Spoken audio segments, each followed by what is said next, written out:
अब हम एक्सरसाइज 13.2 के जो क्वेश्चंस बच गए थे, क्वेश्चन नंबर 8 से 11 वो करेंगे। तो क्वेश्चन नंबर 8 है, in a hot water heating system there is a cylindrical pipe of length 28 metre and diameter 5 centimetre. Find the total radiating surface in the system. Total radiating surface हमें निकालना है। इससे आप कंफ्यूज मत हो जाइएगा कि टोटल सरफेस एरिया निकालना है, नहीं, इसमें क्या है टोटल रेडिएटिंग सरफेस कि कितना सरफेस रेडिएट होगा। पहले तो इसमें क्वेश्चन में हमें क्या क्या गिवन है, हाइट गिवन है, height of cylindrical pipe. Height क्या होगी, जो इसकी लेंथ है, सिलेंड्रिकल पाइप की जो लेंथ है वो इसकी हाइट हो जाएगी। तो हाइट क्या हो गई 28 मीटर, 28 मीटर। और डायामीटर गिवन है, डायमीटर गिवन है 2.5 सेंटीमीटर, डायमीटर गिवन है 5 सेंटीमीटर। उसको रेडियस में कन्वर्ट करना होगा। 5 सेंटीमीटर गिवन है डायमीटर, तो रेडियस क्या हो जाएगा 5/2, 2.5 सेंटीमीटर। अब इसको मीटर में कन्वर्ट करेंगे क्योंकि हमारी जो हाइट है वो मीटर में है, तो इसको किससे डिवाइड करना पड़ेगा 100 से, ये हो जाएगा 0.025 मीटर। अब हमारे पास हाइट भी है और रेडियस भी है। अब डायरेक्ट हम फॉर्मूला अप्लाई करेंगे, CSA ऑफ सिलेंड्रिकल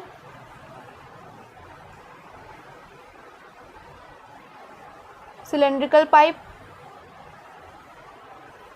क्या हो जाएगा, क्या फॉर्मूला होता है CSA of cylinder 2πRH। Values put करेंगे 2 × 22/7 मल्टीप्लाई रेडियस हमारा 0.025 मल्टीप्लाई हाइट हमारी 28। 7 से 28 4 टाइम्स में कैंसिल,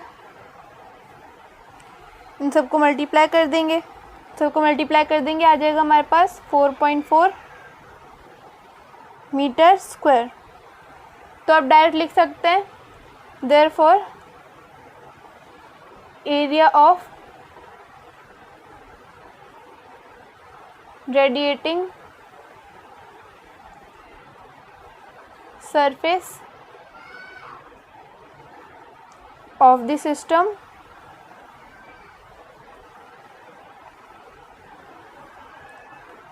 इज 4.4 मीटर स्क्वायर। ये हो गया क्वेश्चन नंबर 8 का आंसर। तो अभी भी शायद कुछ बच्चों को समझ नहीं आ रहा होगा कि हमने CSA ऑफ सिलेंडर क्यों निकाला, हमने TSA क्यों नहीं निकाला। तो आप एग्जांपल ले सकते हैं ट्यूबलाइट का। ट्यूबलाइट में से जब लाइट फ्लो होती है वो सेंटर कर्व सरफेस कर्व से ही फ्लो होती है, उसके साइड से तो फ्लो होती ही नहीं है, इसलिए हमने यहाँ पे CSA निकाला क्योंकि यहाँ पे भी एक हॉट वाटर हीटिंग सिस्टम है जिसमें हमें रेडिएटिंग सरफेस निकालना है कि कितने कहाँ से रेडिएट हो रही है लाइट। तो इसलिए हमने CSA ऑफ सिलेंड्रिकल पाइप निकाला और ये हमारा आंसर 4.4 मीटर स्क्वायर। अब क्वेश्चन नंबर 9 जैसा कि आप देख सकते हैं, find the lateral and curve surface area, lateral और curve surface area of a close cylindrical petrol storage tank that is 4.2 metre in diameter and 5.4 metre high. दो parts हैं इसके। तो सेकंड पार्ट क्या है, how much steel was actually used if 1/12 of the steel actually used was wasted in making the tank। तो दो part है। First part में हमें सिंपल बोला कि लेटरल या कर्व सरफेस एरिया हमें फाइंड आउट करना है किसका, close cylindrical petrol storage tank का। हमें यहाँ पे क्या क्या गिवन है, हाइट गिवन है, 4.5 मीटर एंड डायमीटर गिवन है 4.2 मीटर। Therefore radius 4.2/2 2.1 metre. हमें क्या निकालना है, CSA ऑफ सिलेंड्रिकल टैंक निकालना है हमें। तो डायरेक्ट हम CSA ऑफ सिलेंडर का फॉर्मूला लगा देंगे, CSA ऑफ टैंक, CSA का फॉर्मूला क्या होता है 2πRH। वैल्यूज़ पुट करेंगे 2 मल्टीप्लाई 22/7 मल्टीप्लाई रेडियस हमारा 2.1 मल्टीप्लाई हाइट 4.5। 7 से 2.1 0.3 टाइम्स में कैंसिल हो जाएगा।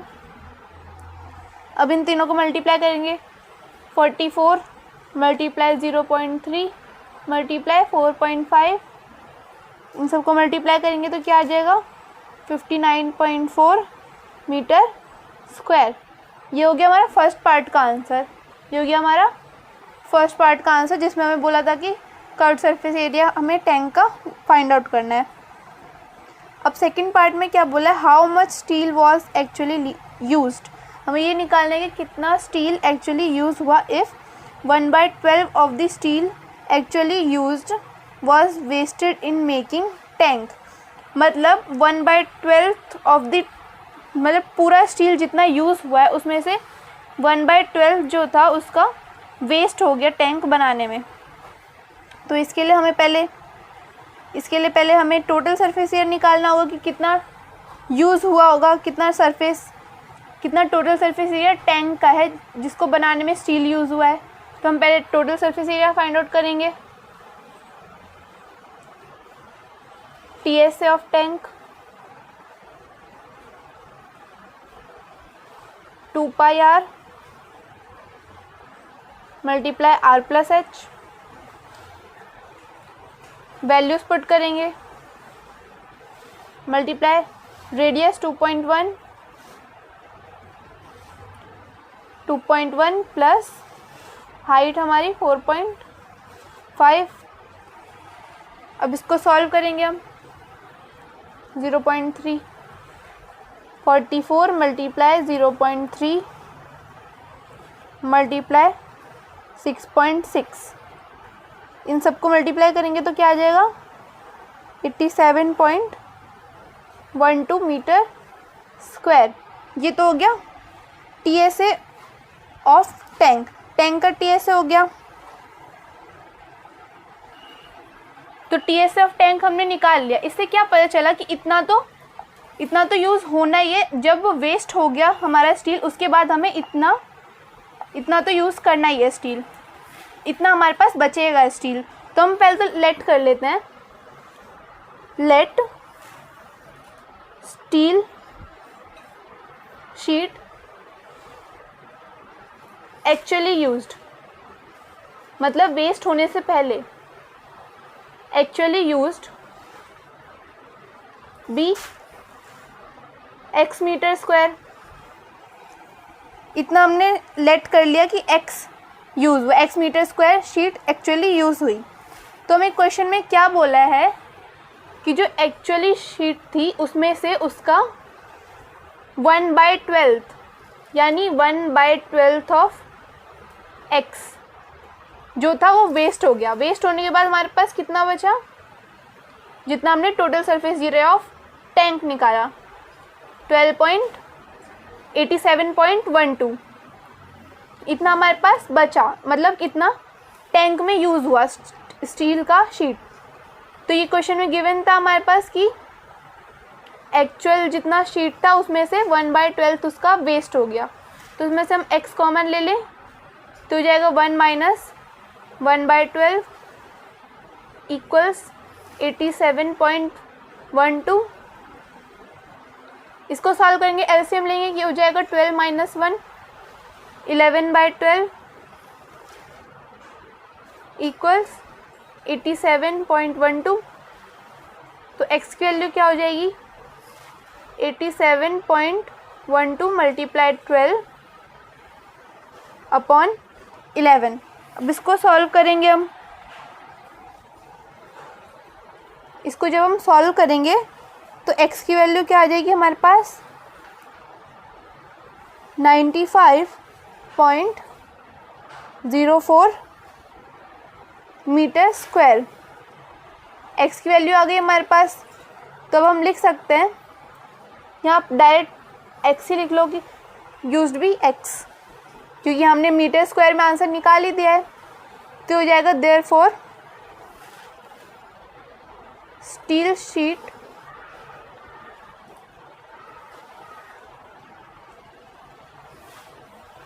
actually used equals 95.04 metre square. तो ये हो गया क्वेश्चन नंबर 9 का आंसर। ये क्वेश्चन इस एक्सरसाइज का सबसे मोस्ट इम्पॉर्टेंट क्वेश्चन है, तो आप इस पे जितने स्टार लगाना चाहें लगा सकते हैं, क्योंकि ये most of the time exams में आता ही है। तो ये तो क्वेश्चन नंबर 9। तो अब क्वेश्चन नंबर 10, जैसा कि आप अपनी स्क्रीन पर देख सकते हैं, in the given figure you see the frame of a lampshade. It is to be covered with a decorative cloth. The frame has a base diameter of 20 cm and height of 30 cm. A margin of 2.5 cm is to be given for folding it over the top and bottom of the frame. Find how much cloth is required for covering the lampshade. तो इस question में क्या given है कि एक lamp shade है जिसको एक क्लॉथ से ढका गया है, तो उसमें उस फ्रेम में डायमीटर दे रखा है 20 सेंटीमीटर और हाइट दे रखी है 30 सेंटीमीटर। और क्या बोला है कि एक मार्जिन ड्रॉ किया है, मार्जिन डाला है उसमें top and bottom of the frame, मतलब ऊपर से भी और नीचे से भी मार्जिन डाला है। फिर हमें पूछा है how much cloth is required for covering the lamp shade. तो सबसे पहले डायमीटर दे रखा है, हमें जो गिवन है वो लिख लेते हैं। डायमीटर हमारे पास कितना है 20 सेंटीमीटर। देयरफॉर रेडियस क्या हो जाएगा हमारे पास 20/2 10 सेंटीमीटर। रेडियस हमारे पास हो गया। अब हाइट क्या होगी हमारी, पहले तो हाइट दे रखिए 30 सेंटीमीटर। और क्या बोला है कि उसमें मार्जिन ड्रॉ हुआ है, मार्जिन डाला है top and bottom of the frame, तो उसमें टॉप का भी 2.5 ऐड होगा और बॉटम का भी 2.5 ऐड होगा। उसकी हाइट बढ़ जाएगी जब मार्जिन डालेंगे हम, तो ये हो जाएगा 35 सेंटीमीटर। हमारे पास हाइट भी है और रेडियस भी है, तो अब डायरेक्ट हम निकाल सकते हैं कि cloth required for covering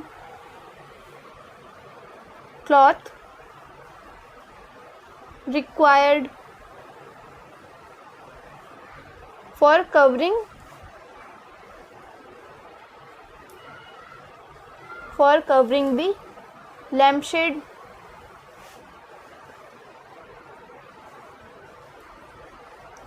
covering the lampshade direct हम CSA का फॉर्मूला लगा देंगे 2πRH।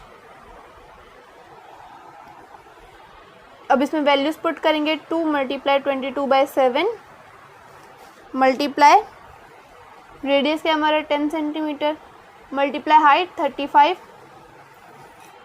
7 से 35 5 टाइम्स में कैंसिल, ये हो जाएगा 44 मल्टीप्लाई 10 मल्टीप्लाई 5, इन सबको मल्टीप्लाई कर देंगे तो क्या आ जाएगा 2200 सेंटीमीटर स्क्वायर। तो ये हो गया cloth required for covering the lamp shade. यही हमें फाइंड आउट करना था कि कितना क्लॉथ इज़ रिक्वायर्ड, तो हमने निकाल दिया। अब इसमें हमने CSA क्यों लगाया, क्योंकि हमने बोला था कि लैम्प शेड को कवर करना है, तो उसको टॉप एंड डाउन मतलब अबव और इस मतलब ऊपर से और नीचे से तो उसको कवर करना नहीं है, इसलिए हमने इसका CSA निकाला। CSA निकाल कर हमारे पास cloth required for covering the lamp shade आ गया। यही है हमारा क्वेश्चन नंबर 10 का आंसर। अब इस एक्सरसाइज का लास्ट क्वेश्चन नंबर 11 है द स्टूडेंट्स ऑफ अ विद्यालय were asked to participate in a competition for making and decorating pen holders in the shape of a cylinder with a base using cardboard. Each pen holder was to be of radius 3 cm and height 10.5 cm. The Vidyalaya was to supply the competitors with cardboard. If there were 35 competitors, how much cardboard was required to be bought for the competition? तो हमें निकालना क्या है, इसमें cardboard required निकालना है। इसमें हमें क्या गिवन है कि पेन होल्डर बनाना है, pen holder with shape of a cylinder with a base, मतलब बेस में भी हमें कार्डबोर्ड यूज़ करना है, मतलब हमें बेस को भी ऐड करना पड़ेगा क्योंकि बेस में भी कार्डबोर्ड यूज़ करना है। तो सबसे पहले हमारे पास रेडियस गिवन है 3 सेंटीमीटर एंड हाइट गिवन है कि पेन होल्डर की हाइट कितनी होनी चाहिए 10.5 सेंटीमीटर। तब हम एक पेन होल्डर का अगर सरफेस एरिया निकाल लें, अगर एक पेन होल्डर का सरफेस एरिया निकाल लें और उसको 35 से मल्टीप्लाई कर दें तो वो आ जाएगा, मतलब टोटल कार्डबोर्ड कितना यूज़ हुआ है, क्योंकि 35 कॉम्पिटिटर्स हैं और सबको एक एक पेन होल्डर बनाना है। तो हम एक पेन होल्डर का सरफेस एरिया निकाल लेते हैं। Surface area of one pen holder क्या हो जाएगा, CSA of pen holder, CSA of pen holder plus area of base, क्योंकि क्वेश्चन में गिवन है कि बेस को भी कार्डबोर्ड से बनाना है। अगर क्वेश्चन में नहीं भी गिवन होता तब भी बेस को तो ऐड करना ही पड़ता, क्योंकि एक पेन होल्डर जब हम बनाते हैं तब उसमें बेस भी तो होना चाहिए कि बेस से खुला थोड़ी रहता है, बेस से तो कवर रहता है। तो अब इसमें CSA क्या हो जाएगा, 2πRH plus area of base. Base क्या होता है, सिलेंड्रिकल कोई भी शेप होती है उसकी बेस क्या होती है, एक सर्कुलर होती है, तो एरिया ऑफ सर्कल क्या होता है, πr²। अब इसमें वैल्यूज पुट करेंगे हम, 2 × 22/7 multiply radius 3, height 10.5 plus 22/7 multiply radius का स्क्वायर 3 × 3। अब इसको सॉल्व करेंगे, क्या आ जाएगा, 132 × 1.5 प्लस 198/7। इसको कैंसिल करके दिखा दो, 7 से 10.5 कैंसिल हो जाएगा, 7 × 1 = 7, 1.5 टाइम्स में। अब इसको सॉल्व करेंगे, 132 को 1.5 से मल्टीप्लाई करेंगे तो क्या आ जाएगा, 198 प्लस 198/7, यह आ जाएगा 1584/7 सेंटीमीटर स्क्वायर। ये हो गया surface area of one pen holder. इसको हमने मिक्स फ्रैक्शन या डेसिमल में नहीं किया, क्योंकि आगे जब हम सॉल्व करेंगे तो इससे इजी होगा हमें आगे सॉल्व करने में। तो ये हो गया surface area of one pen holder. अब हमें निकालना है ये किसके इक्वल हो गया, area of cardboard,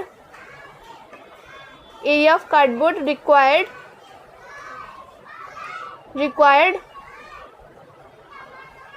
for one competitor. एक कॉम्पिटिटर को इतना कार्डबोर्ड रिक्वायर्ड होगा, 1584/7 सेंटीमीटर स्क्वायर। तो कार्डबोर्ड रिक्वायर्ड फॉर 35 कॉम्पिटिटर्स क्या हो जाएगा, कार्डबोर्ड रिक्वायर्ड फॉर 35 कॉम्पिटिटर्स